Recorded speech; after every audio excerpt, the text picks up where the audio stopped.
Marie-Hélène. Merci beaucoup. Bonsoir à toutes et à tous. C'est super heureux que vous soyez là ce soir. Et nous sommes toutes et tous très heureux et heureuses de partager ce moment, cette heure de nuit qui s'offre à nous. Pour celles et ceux qui les coachs invités ce soir. Et moi-même, je suis au village, donc je m'avais juste prendre la parole. Qui est lu? La question un peu difficile je suis quelqu'un qui écrit et qui enseigne à Paris, entre autres, et normalement j'enseigne des choses liées aux arts et à la mode. J'ai étudié, j'ai travaillé beaucoup en Allemagne avant d'arriver à Paris il y a 2 ans, en Espagne, aux États-Unis. Et j'aime beaucoup voyager. Et j'aime beaucoup écrire.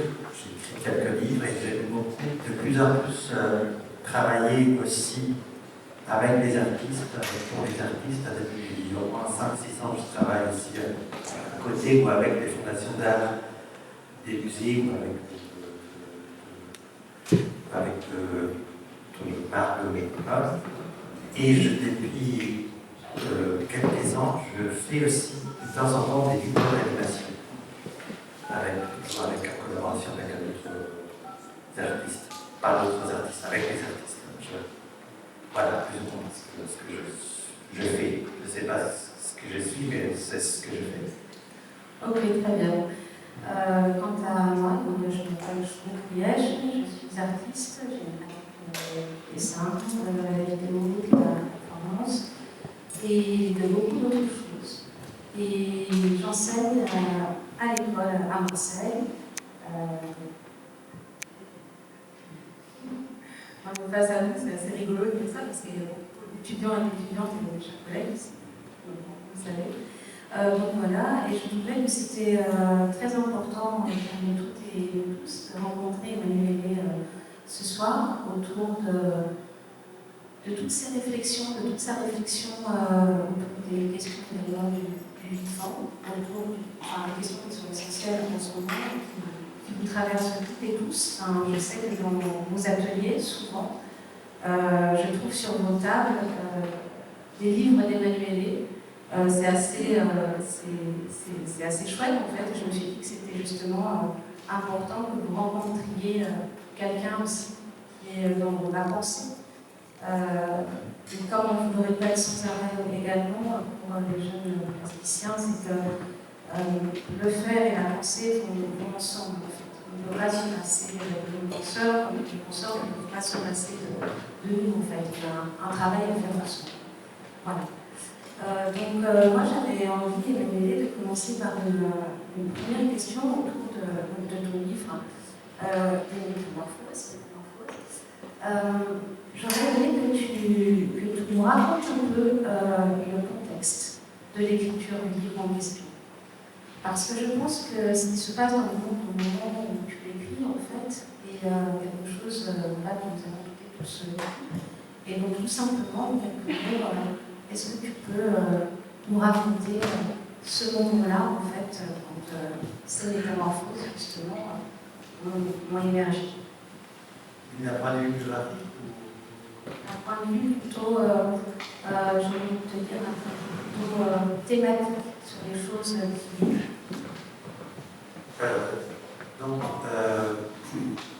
Alors, tout d'abord, peut-être juste une anecdote aussi pour vous aider l'atmosphère. Les toutes dernières pages de ce livre s'appelle Je pars futur, et j'écris, je dis une chose un peu bête. Je dis que pour comprendre le futur, il faut regarder la vie des virus. Parce qu'en effet, si un virus, c'est une forme de métamorphose fluide, exactement comme les virus. C'est parce qu'un virus, à la différence de ce que d'autres formes de métamorphose, c'est un être de fond invisible. Donc, là, l'idée autour du fait que les futurs, comme ils n'occupent pas d'espace pour les passer, ils ne demandent pas d'être entretenus, ils ne demandent pas qu'on s'y rapporte frontalement, c'est quelque chose qui nous traverse, qui produit des maladies, une sorte de maladie de l'éternité, et qui est le devenir en fait. Et j'ai terminé mes livres, je crois, avec des mots: il faut tomber malade, il faut mourir souvent, vivre vite, qui est une citation d'un père de l'écologie américaine du siècle dernier.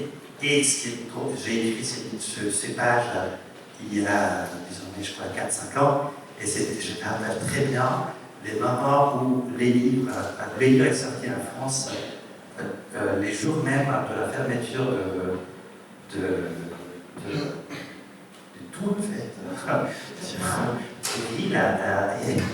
Et moi, je voyais arriver les jours de la sortie et les virus en même temps, avec un sens de culpabilité monstrueux. Je me disais, mais quelle bête tu as été, pourquoi tu as écrit ces pages-là? C'est la revanche de la réalité, la même divine qui te punit.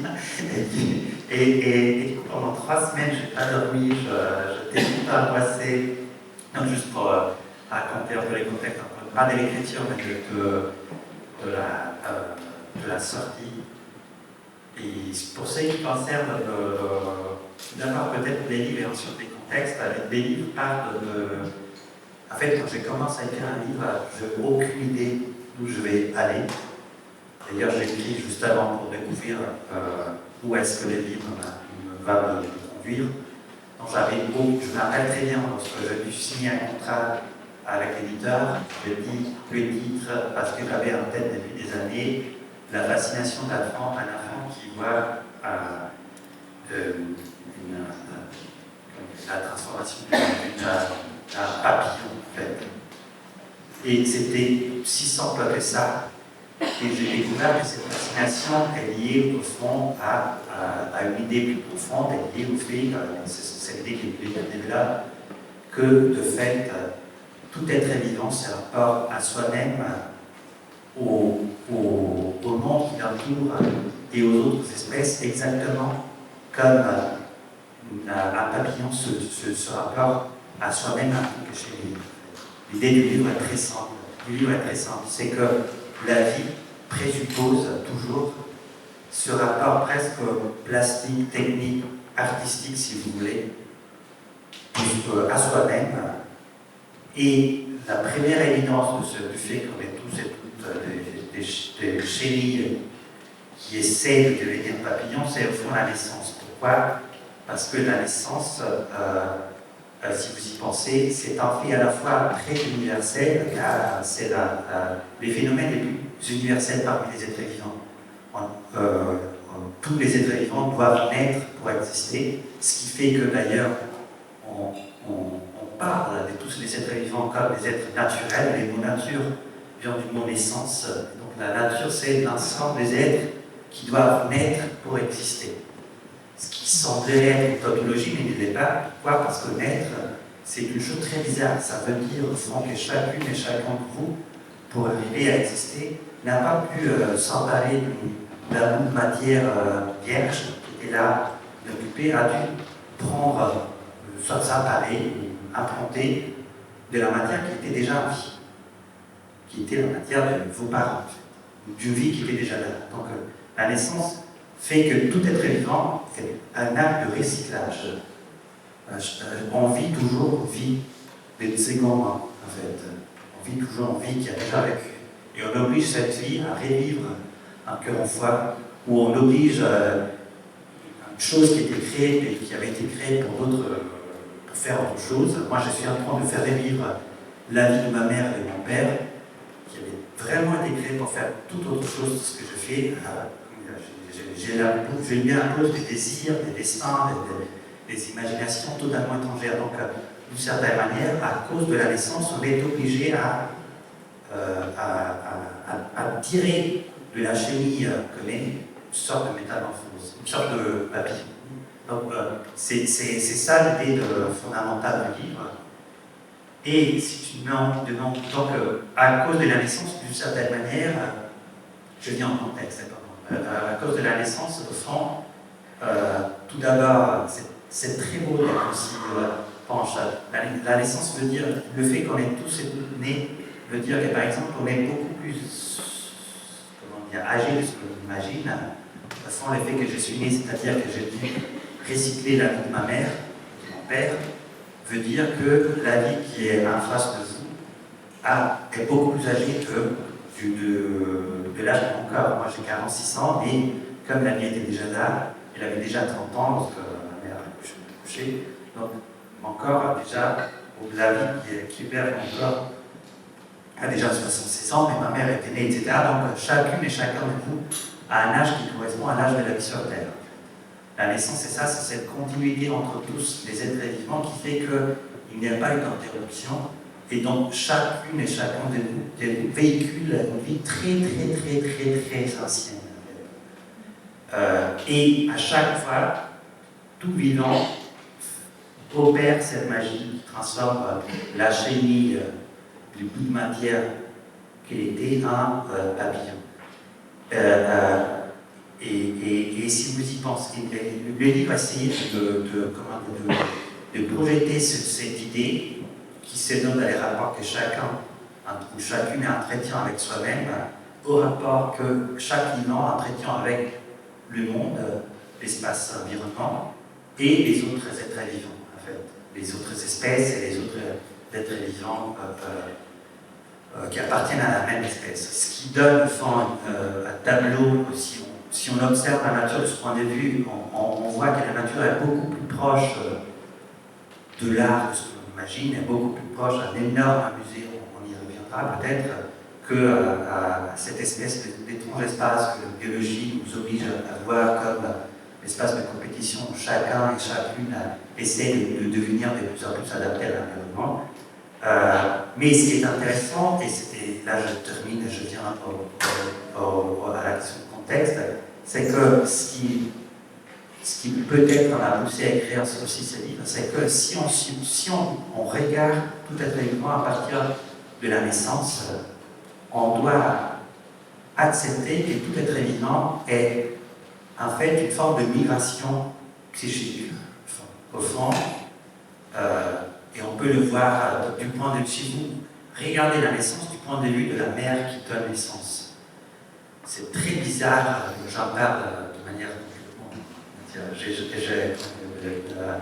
un peu comme la science-fiction, mais donner naissance, ça veut dire avoir la capacité tout d'abord de rajeunir son propre corps, de rewind, de rebobiner son propre corps au jour zéro, de mélanger en plus un autre corps, de rebobiner son propre corps au jour zéro, et de le laisser vivre, laisser partir. Et ça veut dire aussi, au fond, faire de sorte que quelqu'un peut dire, quelqu'un de différent de toi peut dire moi dans ta propre chair. C'est un truc hallucinant si on y pense. En fait, une mère, c'est quelqu'un qui fait circuler sa propre chair. Ce qui, tout d'abord, veut dire que la chair, à l'opposé de ce qu'on imagine, n'est pas un truc privé, personnel, qui appartient à toi-même aussi. La chair de la nature, c'est ce qu'il y a de plus courant, en fait. C'est de la monnaie. Comme la monnaie circule, la nature, la chair circule. Chacune et chacun de nous a pris la chair et la migration, littéralement, la migration de la chair qui a appartenu à quelqu'un d'autre. Et la tentative de dire moi dans une chair autre.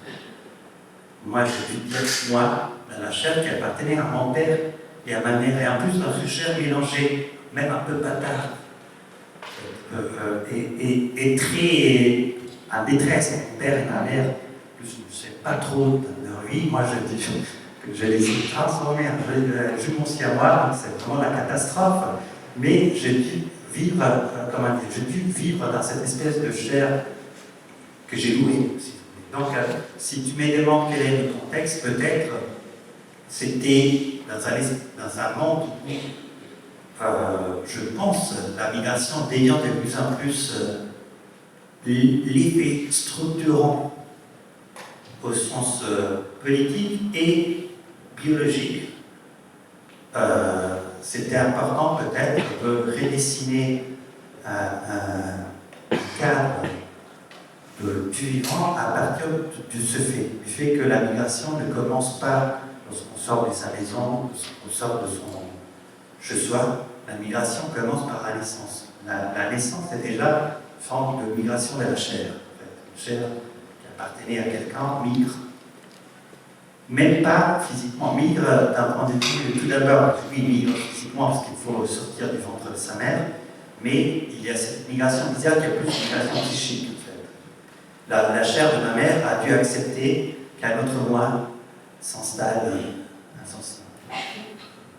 Je ne sais pas si c'est une réponse. Je rebondis là-dessus en fait, car en t'écoutant et en regardant un petit peu le contexte, je pense que dans les histoires de dessin, dans les histoires de livres, en fait, c'est assez similaire en réalité, c'est-à-dire que peut-être que le dessin serait une forme plus intellectualisée de tout ce que tu viens de raconter, mais qui se constitue à partir d'un tout et d'une analyse complètement subjective propre à chacun, chacune, ce qui est en train de se passer en ce moment d'ailleurs, et que ces espèces de lignes en fait sont des continuités du vivant, mais avec l'écriture de la chose, avec la trace de la chose. Et souvent, le dessin est, enfin comme là, vont avoir et sont en liaison avec la vie, avec le monde qui nous entoure, parce que le dessin, par contre, qu'est-ce que c'est? C'est saisir une forme, un état, quelque chose qu'on a envie de ressortir de soi, en fait. Et souvent, ces espèces de projections de la pensée sont construites sur ce qui nous construit, donc nos cultures, nos éducations, nos choix, notre inconscient. Et je trouve que tout ça, justement, est très similaire à ce que tu viens de raconter.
Alors,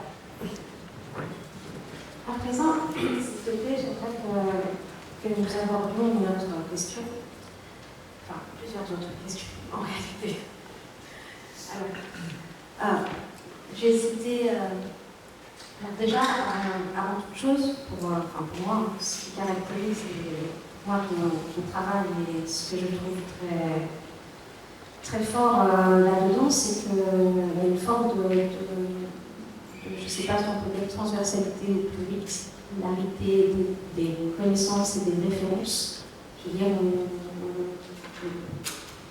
toute la construction de ta pensée se nourrit et et fait dialoguer tout un ensemble de données qui viennent de plein de disciplines différentes. Ça, je trouve que c'est une véritable force dans le monde dans lequel nous sommes, avec justement ces métissages, aussi dans la pensée. Et là-dessus, en fait, j'avais envie de poser une question qui peut paraître un peu étrange, mais comment est-ce que comment tu arrives à accorder les temps avec les pensées, cette liberté-là que tu prends à mélanger des histoires médiévales avec de la botanique, avec des histoires plus personnelles. Tout ça, en fait, comment est-ce que ça vient?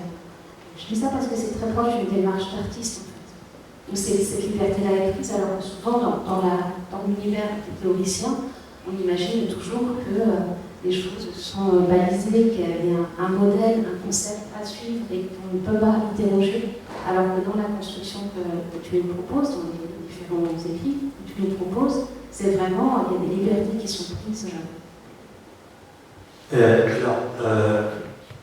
Si je devais décrire comment ça change sa vie, dans le sens que c'est comme moi je me balade et je rentre très souvent dans des états de manie, d'obsession, littéralement en fait. Et je crois que c'est ça la définition de ce qu'on a appelé pendant des siècles philosophie. Au fond, on fait semblant que ça soit une discipline, on a construit un canon de textes qui, si on regarde de près, en fait, sont des textes très hétéroclites qui n'ont rien à faire les uns avec les autres. Il y a des gens qui ont écrit des textes littéraires, comme c'est Platon, il y a des gens qui ont écrit des textes d'économie, comme c'est Marx, il y a des gens qui font de la politique, des presses, il y a des gens qui, même des philosophes de l'Antiquité, qui taguaient des textes sur des murs. Donc, les styles sont différents, les objets sont différents, la méthode est totalement différente. En fait, il n'y a aucune unité réelle. C'est juste, on justifie toujours après coup qu'un texte appartient ou pas à la philosophie. Et les mots même philosophie est un mot assez curieux parce que ça a été inventé apparemment en Grèce à un moment, mais en grec, quand vous dites je suis philosophe, c'est l'équivalent de dire je suis un amateur. En fait, il y a eu un moment, il y a eu la montée de ce qu'on appelait les sophistes, c'est-à-dire les experts, et la réponse à un moment de ce qu'on appelle les philosophes est de dire je ne suis pas un expert, je suis un amateur. C'est très intéressant de caractériser le rapport en savoir à travers l'amour et pas filia, je veux dire amitié, amour, et pas à travers une méthode, une discipline, un objet, une manière de traiter. Pourquoi? Parce que tout d'abord, parce que ça balise différemment les champs de la pensée, au sens ça veut dire que est philosophique tout savoir, toute connaissance qui a été engendrée par une passion débridée, déchaînée. En fait. Donc ça peut arriver à un chimiste, ça peut arriver à des physiciens, ça peut arriver à des gens qui dessinent, mais une connaissance de vie en philosophie, non pas parce qu'il a dans certains thèmes, certains sujets, non pas parce qu'il a été obtenu en suivant des protocoles de recherche, non pas parce que tu l'as reçu par un maître, un gourou qui t'a dit ça c'est la connaissance de la vie, non, est philosophique. Toute connaissance de n'importe quel champ de savoir ou de vie a surgi grâce à cette passion un peu incontrôlable. Au fond, si je devais donner une définition, la philosophie, c'est l'état d'obsession d'un savoir, d'une connaissance. Donc toute connaissance produite par cette obsession un peu incontrôlable. Donc de ces points de vue, au fond, la philosophie et l'art sont beaucoup plus proches de ce que l'on imagine, surtout à partir du moment, au fond, l'art s'est libéré d'une fidélité absolue à un seul médium. Ce qui s'est passé, au fond, là je parle sous tel, mais ce qui s'est passé à partir, pour aller vite, à partir des années 20-30 du siècle dernier, où l'art a voulu, à part ce qui s'est passé aux États-Unis, mais a voulu devenir non pas juste une mise en scène d'une idée dans un médium spécifique, ou non pas une pratique spécifique comme médium, mais la tentative d'exprimer une idée, une intuition, qui réfléchit tout d'abord sur les médiums nécessaires à exprimer ces médiums eux-mêmes. Donc, pour il n'y a aucune différence à mon avis, entre art et philosophie. C'est juste, voilà, peut-être que la philosophie, pour l'instant, mais je crois que c'est juste un état instable, privilégie les langages verbal, mais je crois qu'on est en train d'aller de plus en plus vers une fusion qui amènera la réflexion philosophique à devenir aussi, à embrasser la peinture, le dessin, le cinéma, sûrement la vidéo, les jeux vidéo deviennent de plus en plus de réflexion philosophique. Les expos, en fait, ce qui est très étrange à propos de rapport entre art et philosophie, on a complètement oublié, mais un des plus grands philosophes du siècle dernier, Jean-François Lyotard, a été à un moment le commissaire d'une des expos les plus importantes de l'histoire de l'art, pas juste française, mais mondiale, qui était l'expo des immatériaux, qui a lieu en 1985 à Paris. Pourquoi tout d'abord, c'était une expo importante parce que c'était une manière de revenir sur la question des immatérialités, de la conceptuelle, etc. Mais au-delà de tout ce que cette expo a pu signifier dans l'histoire, dans les récits que l'art donne de lui-même, ce qui est intéressant, c'est qu'il y a toute une génération des artistes qui sont Philippe Pareno, Pierre Lig, Dominique Gonzalez, qui ont vraiment décidé de faire de l'art après avoir vu cette expo. En fait. Donc, il y a même historiquement, surtout en France, je dirais, quelque chose qui s'est passé déjà à partir des années 80, qui a fait que un superstar de la philosophie française de cette époque-là décide d'arrêter de ne pas écrire un livre, mais de faire une expo, et de dire cette expo, c'est de la philosophie qui utilise au fond un espace, un objet, et si tu veux aussi de confier cette idée à des artistes qui en ont fait après autre chose. Au fond, Philippe Pareno une partie de l'œuvre de Philippe est aussi une réflexion autour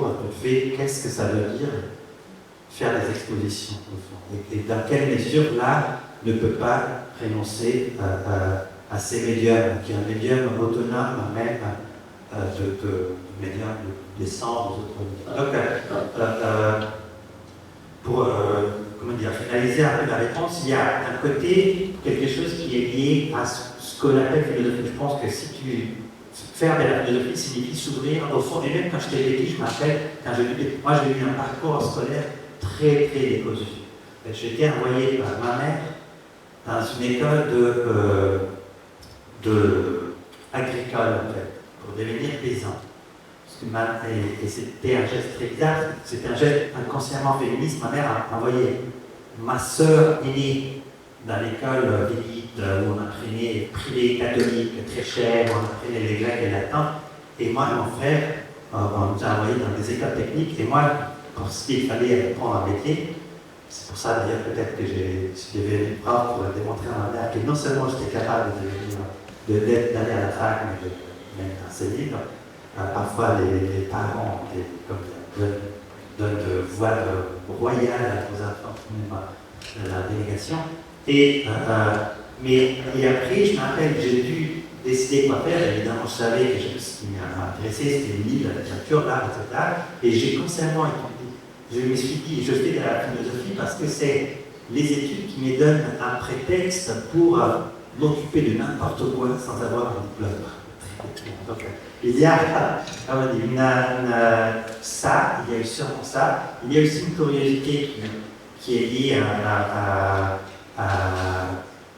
au fait que ça me passionne, beaucoup de choses me passionnent. Et il y a aussi, je crois, et c'est ce que l'art, au fond, a appris à notre siècle, que pour penser, il faut avoir cette liberté par rapport à la façon, comment dire, cette liberté tout d'abord par rapport aux méthodes, à la tradition, au savoir acquis, etc. Mais il faut avoir une liberté, une capacité de recul par rapport même aux moyens d'expression, en fait. Et je crois que et un quatrième élément, dernier élément, il y a aussi un fait qui est que, au fond, si je dois te dire avec qui je discute, peut-être mes amis ou les personnes avec qui sont des gens qui sont dans le milieu de l'art et de la langue. Ou cette liberté, je crois que je l'ai appris surtout grâce à vous. Dans le sens que j'ai un voyant fréquentant depuis des dizaines d'années des gens qui faisaient de cette revendication de la liberté leur propre identité. C'était difficile de révéler un petit savoir tout quadrillé, c'était impossible. Je ne sais pas si... Madame Lessa, est-ce que tu as envie de prendre un parole de ça? Non? On en reparlera parce que ce sont des collègues Alexandre ici, enseignantes philosophes.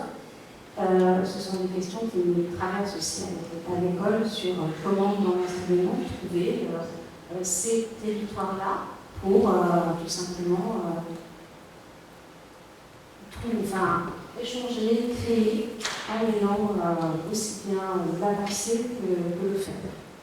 Et tout simplement. Après, sur ce point-là, parce que c'est un point sur lequel je suis assez sensible, parce que d'un côté, je fais de manière personnelle tout ce que je fais des expos, je fais des vidéos, etc. Après, en tant qu'employé de l'État français, je suis obligé d'apprendre à mes élèves de faire l'exact opposé de ce que je suis. Je sais pourquoi je le dis tout à fait. Donc ça mérite énormément. Et je crois qu'il y a deux problèmes graves de la culture académique aujourd'hui.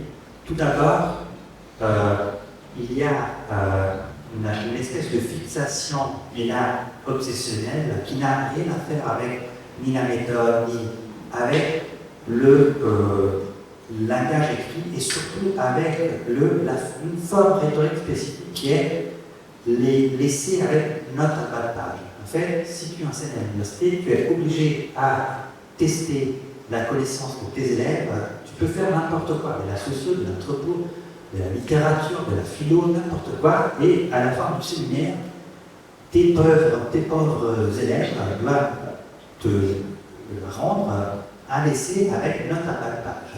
Or, qui a dit que c'est la seule forme que la vérité peut assumer, en fait? C'est un présupposé très bizarre parce qu'il suffit d'avoir, ce que je fais dans une de mes vies passées, avoir travaillé un peu avec des manuscrits. Vous savez, au Moyen-Âge, l'essai avec des notes à bas de page ne pouvait pas exister. Pourquoi? Parce que les manuscrits sont tous différents les uns des autres. Et donc, on ne pouvait pas citer la page. En fait. Il fallait juste citer vaguement l'idée, mais après, tu ne pouvais pas citer. Donc, l'essai avec note à bas de page, c'est la forme rhétorique qui a été inventée un moment après l'invention du livre imprimé pour mettre en scène un peu la conspiration des gens qui parlent, en fait. Mais c'est une manière, si vous voulez, artistique, rhétorique, pour mettre en scène ce dialogue de livre. On pourrait, si la question c'est apprendre aux gens à mettre en scène les dialogues de voix, leur demander d'inventer plein d'autres formes, première chose. Deuxième chose, c'est qu'on a fait une fixation aussi avec les langages verbal.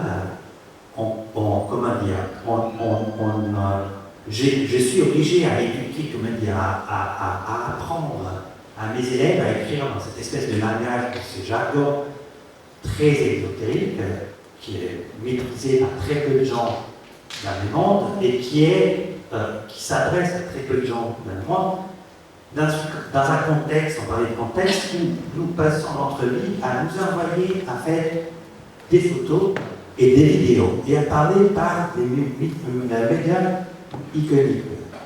Et moi, je suis complètement étonné par l'idée que, en fait, pourquoi on ne demande pas, pourquoi je l'ai fait même à Saint-Cachet, j'espère que ça ne soit pas enregistré, mais pourquoi on ne peut pas demander aux élèves de faire des vidéos, et pourquoi, par exemple, même si on fait de la philo, de l'anthropo, des sciences politiques, pourquoi on n'apprend pas aux élèves de lire les images? En fait, on produit un alphabétisme iconique, visuel, monstrueux. En dehors vous êtes des privilégiés, en fait, mais tous ceux et celles qui ne fréquentent pas ces genres d'école sont techniquement des analphabètes, des gens qui s'envoient et reçoivent des messages sans avoir la moindre capacité de savoir pourquoi ils sont complètement frappés par une image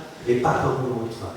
Et c'est gravissime, surtout, je veux dire, au moins les facultés des Sciences Po, en fait, c'est gravissime.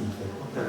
Donc, de ce point de vue, je crois que il y a une distance artificielle entre les savoirs qui est produite juste par des systèmes d'éducation et pas par des disciplines. En fait, il y aurait encore plus de communication entre art et sciences sociales si, d'une certaine manière, pas les scientifiques sociaux, les scientifiques sociales, mais les systèmes d'éducation n'étaient pas si fixés avec cette idée que toute vérité doit assumer tôt ou tard la forme d'un essai avec une note de page. Il y a des cours à la fac pour écrire des essais avec des notes de page. Je ne suis pas en train, évidemment, il faut le maîtriser, mais il faut maîtriser aussi ça au sens. Pourquoi on ne demande pas aux étudiants de maîtriser une caméra ou les dessins, ou je ne sais pas. Donc, ça, c'est un point, je crois, très très important. Et je l'aborde pas quand je ne sais pas, je vais toucher en fait, il y a aussi autre chose qui fait que, à mon avis, à ce moment, les écoles d'art peuvent et devraient être une espèce de paradigme pour repenser l'éducation tout court, et laissons là où l'éducation est en train de devenir quelque chose d'un peu plus expérimental, c'est que aujourd'hui, dans le monde contemporain, l'idée qu'il y aurait des gens, des profs qui savent et qui transmettent un savoir à des gens qui ne savent pas, est complètement désuet, ça ne marche pas trop, mais parce qu'il y a un taux de production de savoir inouï et il y a un taux de circulation de savoir incroyable, donc la distance entre professeurs et élèves n'est pas la distance entre ce qu'ils savent et ce qu'ils ne savent pas, c'est une distance d'expérience de savoir-faire. C'est comme dans des ateliers médiévaux, quoi, où la beauté. On fait la même chose, mais il y a des gens qui ont plus de expérience. Donc, il faudrait, même dans les sciences humaines et sociales, adopter cette idée que, voilà, moi j'accompagne un travail d'étude des étudiants. C'est pas que je suis en train de faire des conférences 6 heures par semaine à des gens qui s'habillent et s'endorment après les premiers 20 minutes, j'exagère. Mais en plus, les étudiants, heureusement, ils ne s'endorment pas. Mais il y a aussi Quand tu enseignes dans des facultés d'art, c'est ce pari d'une pratique qui, par elle-même, produit un savoir, en fait. Et la pratique des sciences humaines, ça existe, ça s'appelle étude. Donc il faudrait reconnaître que l'étude, c'est une pratique, et c'est une pratique beaucoup plus artistique de ce que l'on imagine. En fait, quand tu disais pourquoi tu brasses, en fait, quand tu es en train d'étudier n'importe quoi, par exemple la question de la métamorphose, pour écrire ce livre, j'étais obsédé par les papillons. Évidemment, tu es en train d'étudier, donc tu commences à lire de la biologie, après tu passes par Darwin, et après tu dis ah oui, mais tu passes par la littérature, etc. Ça, c'est la condition normale de quelqu'un qui étudie, en fait. C'est-à-dire qui est pris par cette feu de la recherche, en fait. Ok.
Tourne son regard vers les eaux.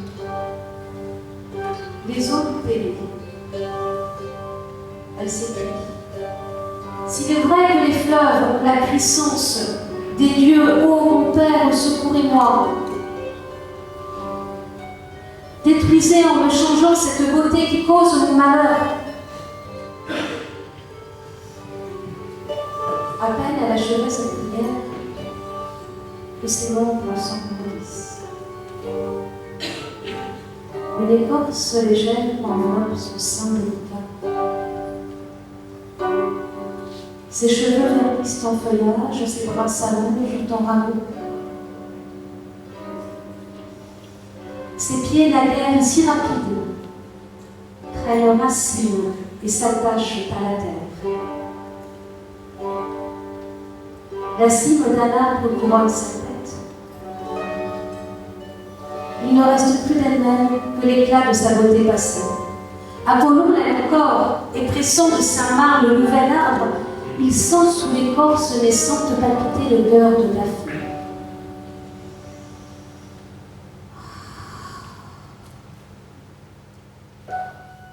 Il embrasse, au lieu de ses membres, de jeunes rameaux et couvre l'arbre de baisers, que l'arbre semble repousser encore.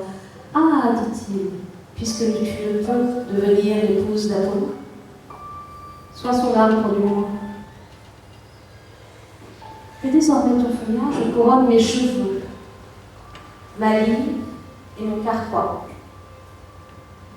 Tu seras l'ornement des guerriers du Latium, lorsqu'au milieu des chants de victoire et d'allégresse, la Capitole verra s'avancer leur cortège triomphal.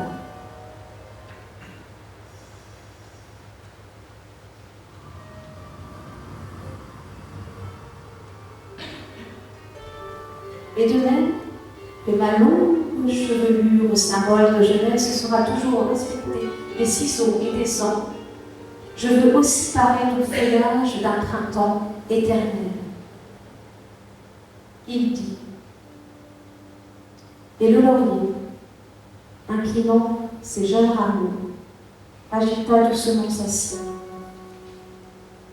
C'était le signe de tête de Daphné qui acceptait les faveurs d'Apollon.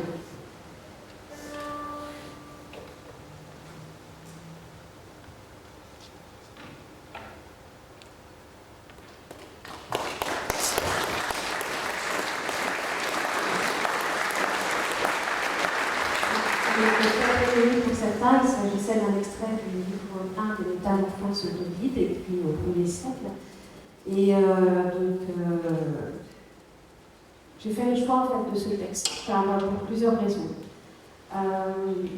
Hormis les questions de la métamorphose. C'est-à-dire que, déjà, tout d'abord, cette pauvre Daphné, en fait, se retrouve complètement métamorphosée à la merci, à remercier d'être à la merci, en acceptant en fait, les faveurs.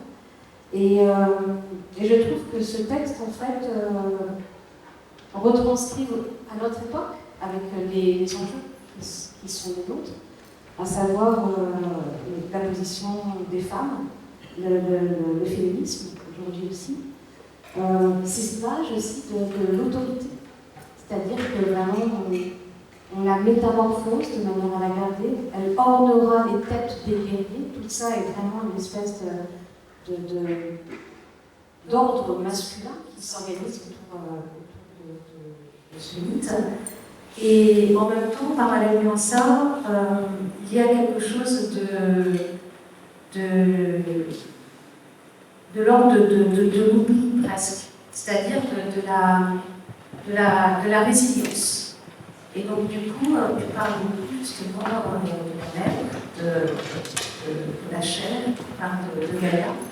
Et je trouvais que c'était intéressant d'avoir aussi ton point de vue sur tous ces enjeux. Les femmes, comme ça a été pour le père, pour le grand-mère.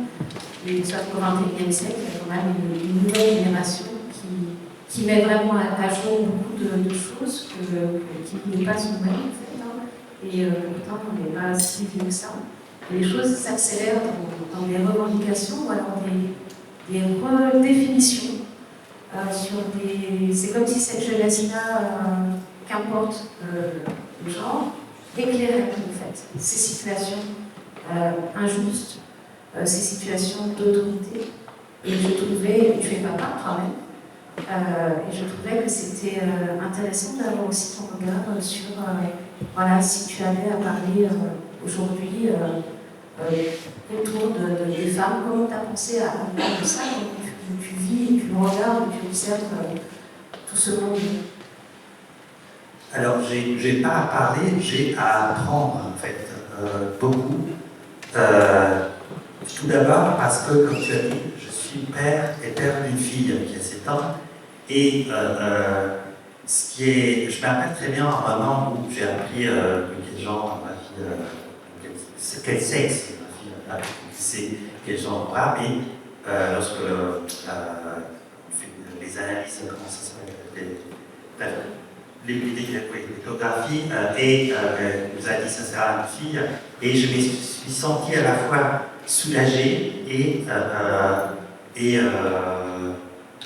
excité parce que je me suis dit, ah c'est bien, comme ça je ne peux pas me projeter, m'identifier à ma fille. En fait. Je me suis dit, parce que si c'était un garçon, j'allais sûrement un moment pouvoir dire à moi-même et aussi à mon fils, ben, tu sais, les choses, il faut les faire comme ça. Alors que quand tu es père d'une fille, tu n'as aucune idée de ce que ça veut dire, mais vraiment aucune idée de ce que ça veut dire. Ton fille, à 0, 1, à 2 ans, 3 ans, à 4 ans, à 7 ans, et donc tu es là, dans l'attitude de dire, ben, dis-moi ce que, en évitant qu'elle fasse une bêtise, ou trop de bêtises, mais donc c'est très intéressant d'être père de ce point de vue, parce que tu as à apprendre en fait. Et c'est la même attitude que j'ai face au féminisme, c'est-à-dire j'ai surtout à apprendre, pas à dire quoi que ce soit. Mais ce qui me frappe, c'est que lorsque je compare la situation de ma fille qui est 7 ans à la situation que ma mère, même autour d'elle, avait au même âge, donc il y a presque pile 70 ans, le monde a changé monstrueusement. Et en fait, c'est difficile de ne pas penser que le féminisme est le mouvement politique les plus, comment dire en français, successful, les plus, qui a eu le plus de succès dans l'histoire de l'humanité. À 70 ans, en fait, on est passé dans une situation, parce que ma mère avait 7 ans, elle pouvait à peine, elle était toute fière déjà d'avoir travaillé.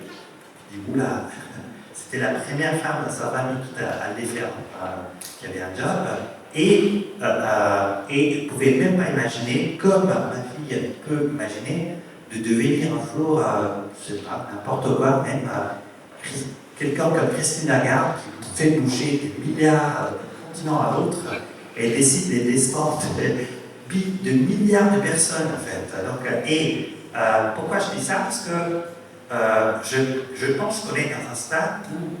Et la chose intéressante, c'est que donc, en 70 ans, le féminisme a renversé le monde comme une chaussette. Et ce qui est intéressant, c'est que c'est un mouvement de fond transculturel, parce qu'il est censé s'installer un peu partout dans le monde, évidemment, en s'adaptant au contexte culturel, en étant très sensible, transgénérationnel. Donc, c'est un des rares mouvements qui peut dire, en fait, la question, c'est pas être un boomer, Gen Z, etc.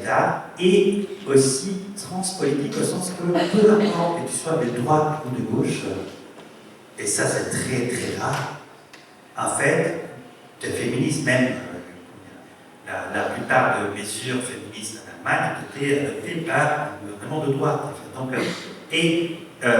pourquoi je dis ça? Parce qu'il me semble qu'au fond, on devrait même prendre le féminisme comme modèle pour réformer les mondes. En fait, on devrait dire, maintenant la tâche c'est par exemple la question écologique, on devrait se dire, ah tiens, on va faire la même chose que les féministes ont fait en 70 ans et on essaie d'en faire les modèles de l'action politique par excellence. Parce que techniquement, il y a très très peu de mouvements qui ont obtenu autant, et autant sur un plan à la fois de loi, de normes, de mode de vie, d'opinion, et aussi de libération, d'émancipation réelle.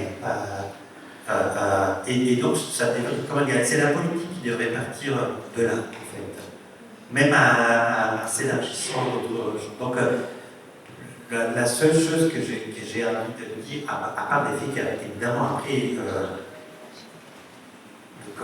ce que j'écris ou j'ai fait, c'est nourri énormément de voix qui sont aussi reconnues de féministes avec ce livre, mais aussi de pensée.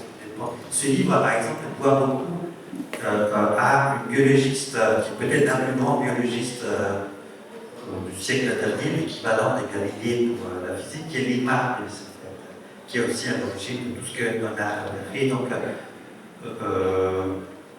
je ne sais pas comment. Il doit beaucoup, parce que je parlais aussi de l'essence, je parle de féminisme aussi. Et en fait, beaucoup de ce que est à l'intérieur de ce livre est dû au fait que j'ai eu la chance d'assister à la naissance de ma fille, qui est un événement très, très. Vous savez, les anciens avaient parlé de mystère. Le mystère, c'était des événements rituels où on insistait à des choses qui étaient indicibles techniquement et qui changeaient la vie.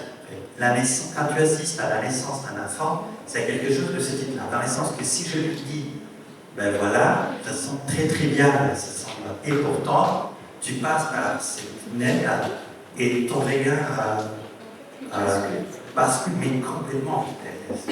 Dans les cas de la naissance, c'est facile, tu reconnais que tu as été un verre en 9 mois dans les corps de ta mère, tu étais un parasite, tout le monde a parasité des corps à d'autres.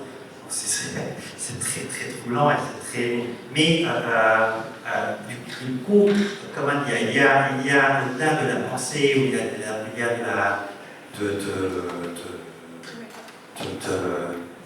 de la question politique qui m'a nourri en toutes les paires.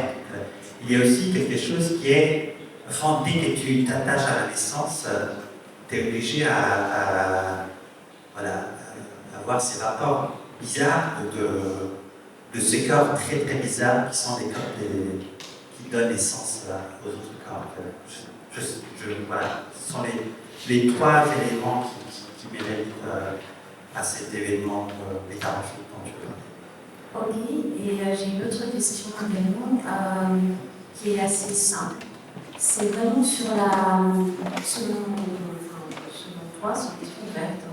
Je pense à Nicole, je pense à Yassin, je pense à Narcisse. Souvent dans les métamorphoses, elles sont souvent associées aussi à des états de fleurs, où les gens se transforment en plantes.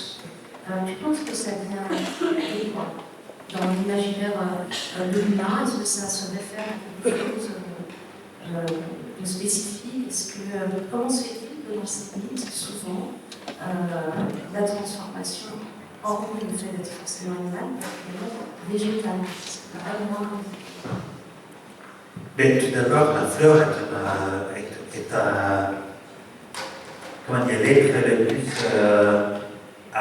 l'étape de la vie du plan la plus absurde, étonnante, incroyable qui existe. Pourquoi? Parce que c'est tout d'abord, on le dit souvent, mais c'est des organes sexuels métamorphosés, exposés sous le ciel. Donc, ce qui fait que chaque fois qu'on donne des fleurs, on donne, c'est la blague préférée des botanistes, on donne chaque fois que vous offrez des bouquets de fleurs, vous offrez des bouquets de pénis et des vagins. C'est comme si vous lui offrez des bouquets de pénis de chat. L'autre dit merci. C'est sublime. Un bouquet de pénis et des vagins d'éléphant et l'autre magnifique. Il y a cette chose-là qui est quand même bizarre, qui est, comment dire, c'est ça, c'est des gens, ce sont des gens qui disent pour faire le sexe et hop. Mais ce sont des formations très intéressantes parce que ce sont des organes sexuels fragiles et qui sont utilisés une seule fois. C'est comme si chaque plante, la plupart des plantes, en fait, doivent construire son propre pénis et son propre vagin chaque année pour faire du sexe. C'est comme si vous, au lieu de juste draguer, vous devez passer des mois à construire. Pas juste à la bouche, pensez à un arbre qui a construit 400 pénis et vagins mis ensemble, en fait. On va passer après 3 semaines de folie, de délire. Mais j'ai dit tout ça parce que je vais arriver à moi, c'est pas pour faire de la pornographie végétale, même si c'est très intéressant. La plupart des fleurs, oui, c'est intéressant. Les organes sexuels, ce sont des organes, au fond, qui doivent produire ce que je dis, c'est-à-dire, au fond, cette métamorphose principale qui est la naissance. Mais la plupart des fleurs, tout d'abord, ce sont hermaphrodites, donc elles contiennent à la fois les membres masculins et les membres féminins. Donc les plantes sont très queer. Ça, il faut l'avoir dans la tête. À chaque fois que vous voyez, la plupart de plantes, d'arbres, ils sont des hermaphrodites, très très queer. Déjà, ça, c'est très beau. Mais ce qui est très important, l'autofécondation, l'autofertilisation dans la plupart des fleurs est empêchée par des mécanismes naturels pour faciliter probablement la richesse génétique, mais c'est à cause de ça il faut de la pollinisation. C'est à cause de ça qu'il faut du vent, de l'eau, ou bien une abeille, un colibri pour produire cette rencontre sexuelle. Ce qui est intéressant, tout d'abord, parce que je veux dire que les plantes, lorsqu'ils font du sexe, ils doivent demander à un être qui ne les connaissent pas et qui appartient à un autre genre de faire intermédiaire. C'est comme si moi, pour faire du sexe avec un autre instrument, c'était appeler un champignon et dire ben voilà, c'est mon sperme, mais fais ce que tu veux faire. Et pourquoi c'est intéressant et pourquoi c'est l'emblème de la métamorphose? Parce que la fleur, c'est une étrange métamorphose de soi qu'un corps met en place pour mettre dans l'élan d'un autre individu qui appartient à un autre règne biologique les destins, son propre destin biologique et génétique. Donc ça veut dire que la fleur est à la fois des résultats de métamorphose, mais qui ouvre à une métamorphose chorale, si tu veux. Au fond, chaque fleur fertilisée ou pollinisée par une abeille, c'est le lieu de quelqu'un qui a voulu transformer son propre corps pour rendre possible une métamorphose ultérieure, mais qui est opérée par un tiers, en fait. Et donc, c'est comme si à cette métamorphose participait toute la nature. Et ensuite, ce qui est très intéressant, parce que l'abeille, au fond, participe à cette métamorphose, mais avec un peu une touche presque artistique. Parce que l'abeille, lorsqu'elle décide quelle fleur visiter après avoir visité un autre, elle prend des décisions sur base esthétique, en fait. La couleur, la forme, le contenu du saccharose, etc. Donc, ce qui revient à dire que cette métamorphose que la fleur rend possible, ce fait de s'exposer à une métamorphose future est prise en charge par quelqu'un qui en profite pour faire quelque chose qui est beaucoup plus proche de l'art que de la nature et de la vie en tant que métabolisme. Donc les abeilles profitent de cette chance de métamorphose de la plante qui est en face d'elle pour faire quelque chose qui est presque plus proche du commissariat artistique que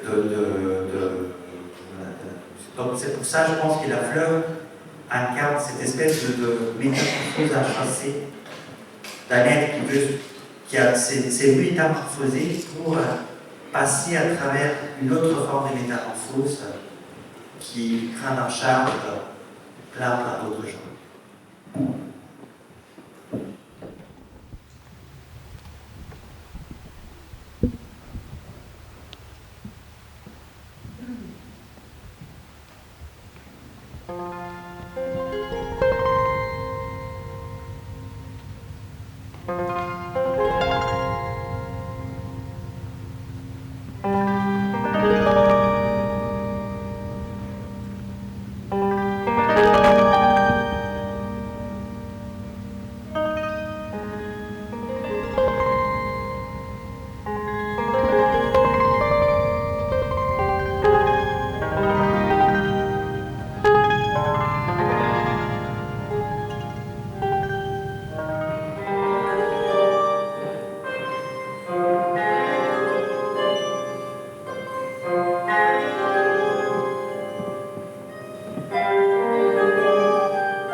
Là, très rapidement, juste pour dire qu'on a vu un petit peu toute cette discussion un peu comme... c'est comme si vous étiez à l'atelier. C'est-à-dire qu'à l'atelier, il se passe des choses comme ça. Il y a moins de monde, évidemment. Mais en tout cas, il se passe plein de choses. C'est-à-dire que souvent, Emmanuel, tu parles que nous faisons partie d'un tout, nous sommes un tout. Et là, je pense que l'intention était vraiment que nous soyons dans ce tout, c'est-à-dire que chacun, chacune a des points de vue spécifiques. Ça fait écho en fait à nos subjectivités qui sont construites par un milliard d'autres choses indépendamment de nous aussi, mais également des choix que nous faisons. Donc il y en a qui vont se concentrer sur la voix, qui vont concentrer sur ce qu'on a dit, et d'autres qui vont regarder, qui vont avoir... Parce que ça aussi c'était intéressant de faire en soi au conservatoire. C'est vrai que quand on vient dans un conservatoire, on vient plutôt avec ses oreilles. Et de la même manière que quand on va au musée, on va souvent au musée avec ses yeux. Et souvent, lorsqu'on fait des performances dans les musées, en fait, on n'a pas du tout la même qualité d'écoute. Parce que les gens viennent plus avec leurs yeux qu'avec leurs oreilles. Et là, on voulait vraiment faire une espèce de proposition comme ça, un peu mixte. À présent, ce serait bien également, là, on va se donner un petit échange avec vous. Il y a un micro sans fil. C'est super la technologie. Micro sans fil. Donc, qui aimerait poser des questions? Sentez-vous libre? Sentez-vous habité ou pas?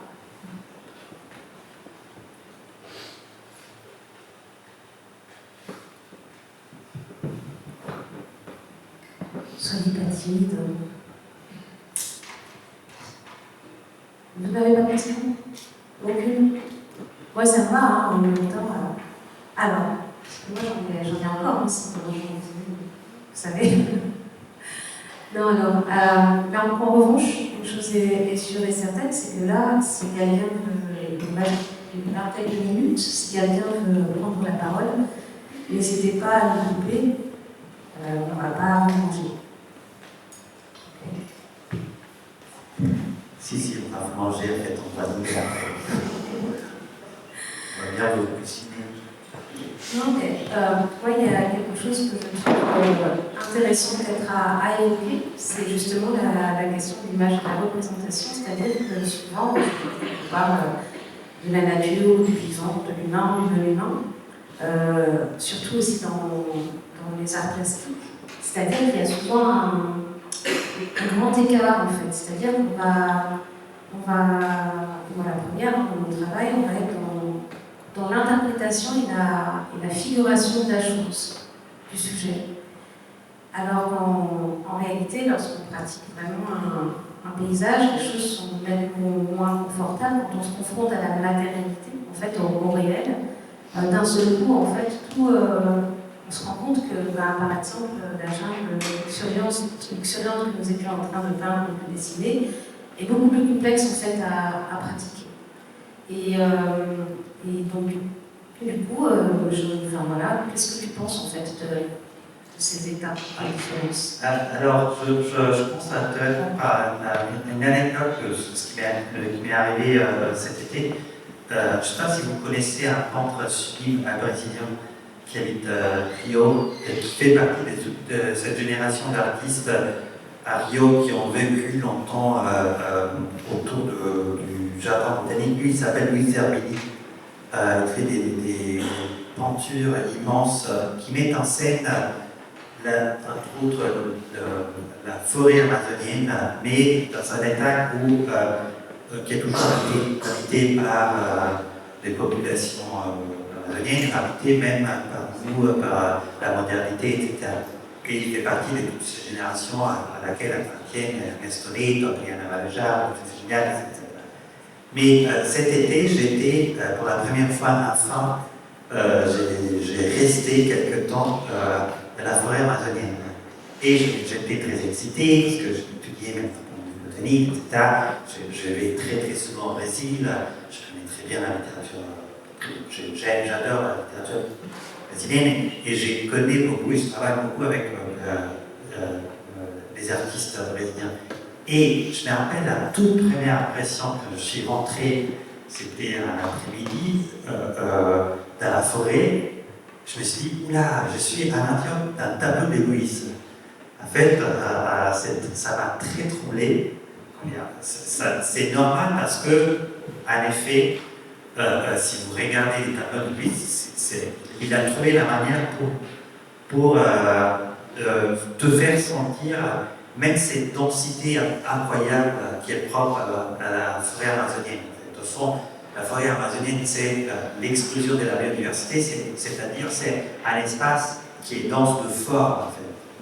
Et, mais quand même, ça m'a troublé, je me suis dit, mais pourquoi, en fait, au lieu de me dire, ah, je suis dans la nature, etc., j'ai eu l'impression de rentrer, de vivre à l'intérieur d'un espace artistique, esthétique. Et je crois qu'il y a deux réponses, qui sont deux possibles réponses à ta question. D'abord, je pense que malgré ce que tu dis de cet aspect de la matérialité, etc., on ne peut pas avoir un contact immédiat avec la nature qui ne soit pas, d'une certaine manière, qui ne passe pas par l'art. Ça, c'est la chose qu'avait compris, par exemple, Schiller, le poète allemand, dramaturgicien allemand, qui a écrit une chose très belle autour de ce point de vue. En fait, il dit l'être humain moderne a subi une espèce de fracture de la nature. En fait, a perdu cette espèce de contact qui était un contact théorique immédiat que d'après lui les Grecs avaient. C'est pas vrai, mais bon.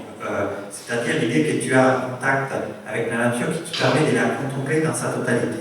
Cette chose, dit Schiller, à cause de la science moderne et de la modernité technologique, on l'a perdu. Pourquoi? Parce que la science nous a dit que pour comprendre la nature, il faut des chiffres, il faut pas... et qu'il faut disperser le regard sur la nature en plusieurs disciplines, la géologie, la physique, la biologie, la chimie, etc. L'art, c'est ce qui, pour lui, arrive à reproduire ces contacts avec la totalité de l'espace naturel et un contact qui est surtout théorique, sensible. Donc, et je crois que c'est pour ça que ce sont les artistes qui doivent s'emparer de la question écologique. Je crois qu'on a de plus en plus besoin de l'art et des artistes pour saisir, pour savoir ce que c'est la nature. Donc, on ne peut pas penser que la science nous livre une image de la nature et l'expérience elle-même ne peut pas elle seule suffire. C'est pour ça qu'on a besoin de vous quand même. Parce qu'on ne peut pas saisir ce que c'est une forêt sans la médiation d'un peintre, d'un musicien, d'un sculpteur, de quelqu'un qui, en fait, essaie de résumer dans une vision unitaire toute cette explosion de sensations qu'on peut avoir lorsqu'on voit une forêt. L'autre chose, mais qui est une manière aussi de répondre à cette même question, c'est que de fait, de ça était conscience même les cultures amazoniennes. Lorsqu'on lit, parce que les textes, les témoignages des chamans, des cultures qui ont grandi à l'intérieur de la forêt et qui ont rendu la forêt amazonienne ce qu'elle est, parce que la forêt amazonienne n'est pas un espace naturel, c'est un espace artificiel, produit par des populations qui, tout d'abord, c'est un espace qui est surgi là où la terre était cultivée, c'est pas une forêt primaire, et c'est un espace qui a pu arriver à cet espace-là, à ce moment-là, parce qu'il y a déjà des humains qui l'habitaient. Mais ce qui est très, très intéressant, très troublant dans toute cette littérature, par exemple, si on regarde tout ce que les Yanomami, c'est la population la plus vaste parmi les populations et les cultures qui habitent l'Amazonie, dit, c'est que, en fait, pour comprendre la forêt, il faut passer par les rêves. C'est pour ça qu'il faut passer par les chamans. En fait, les chamans ont un contact immédiat avec la nature et avec les esprits des gens parce qu'ils les voient un rêve. C'est très beau comme idée. C'est une idée très belle parce que ça veut dire, encore une fois, que l'expérience immédiate ne suffit pas, la science au sens de l'accumulation de données ne suffit pas, il faut quelque chose qui permette à toute cette chose de redevenir sensible Et dans ces cas-là, il faut passer par les rêves. Au fond, l'art, c'est un rêve, au fond, les yeux ouverts. Et c'est pour ça que, parfois, non seulement on a besoin de l'art pour rentrer en contact avec ce qu'on appelle la nature, la forêt, les animaux, les plantes, etc.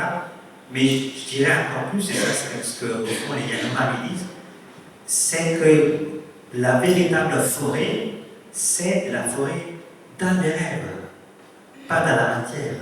Donc la véritable nature, c'est ce que l'art arrive à faire de la nature, parce que c'est là que tous les êtres peuvent communiquer. En fait. C'est à des rêves dans ces cas-là. Donc il faudrait trouver, il ne faut pas abandonner la représentation, mais il faut trouver une représentation qui permette non seulement à nous de connaître mieux les plantes, les pommes, les abeilles, les chênes, etc., mais l'inverse aussi. Trouver un art qui permette aussi aux autres de rencontrer notre propre essence intime. Donc je crois que de ce point de vue, l'art a une tâche de plus en plus lourde et importante d'intermédiation, de devenir une espèce de chaman entre les espèces les plus disparates.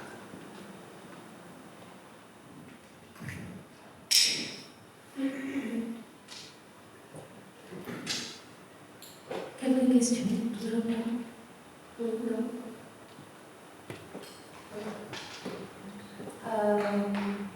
On va commencer à arriver à la fin de notre petit groupe. Vous allez bien m'installer là. Vous êtes tellement comme à la maison. C'est bien. Tout le monde s'est bien calé. Moi, j'aimerais juste rajouter quelque chose que je trouve assez intéressant dans ce que tu viens de dire, c'est la notion d'invisible. C'est-à-dire que pour les plasticiens qui sont toujours en train de convoquer le regard, en fait, il y a également, et surtout, en fait, il faut trouver ces lieux ou ces états, en fait, de l'invisible.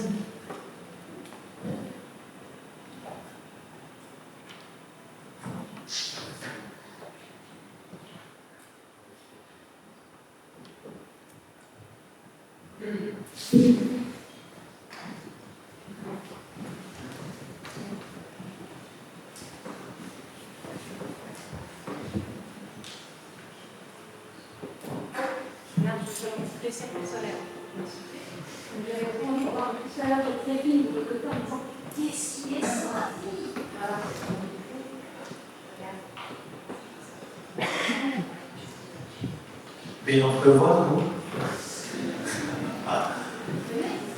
On peut du corps se lever et se regarder. On peut regarder ensemble et puis ensuite retourner nous installer. Bien.